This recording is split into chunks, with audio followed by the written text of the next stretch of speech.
Émouvante rencontre entre la première dame Simone Eve Gbagbo et les épouses des détenus militaires en sa résidence le 20 août dernier.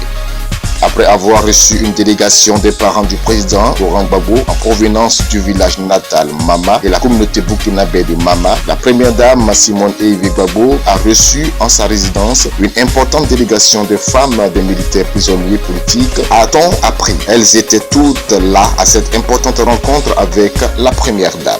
Parmi elles, on pouvait citer les épouses du général de Boblé, de l'amiral Vagba Fossigno, des colonels Modi et Abi, du commissaire Lougué, etc. Des cantiques en l'honneur de l'éternel des armées ont été chantés et l'émotion à son comble. Les épouses de prisonniers militaires ont laissé parler leur cœur et exprimer leur crainte de savoir leur mari encore en prison et de ne pas les voir libres.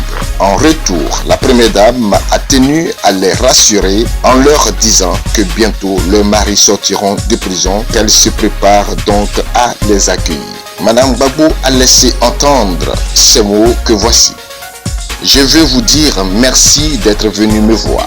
Vos maris, je les connais et je pense que vous devez être fiers d'eux.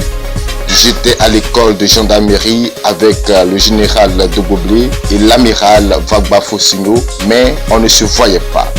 Quand j'entendais que la femme de Vagba est venue, ça me rendait forte. Vos époux, vous devez être fiers d'eux. Ils ont fait le travail pour lequel on les a payés. J'ai suivi de Boblé lors de son procès et il a dit qu'il a fait son travail et que si c'était à refaire, il le referait. Mais soyez fiers d'eux. Ils sortiront de prison, je suis convaincu et j'en ai la profonde conviction.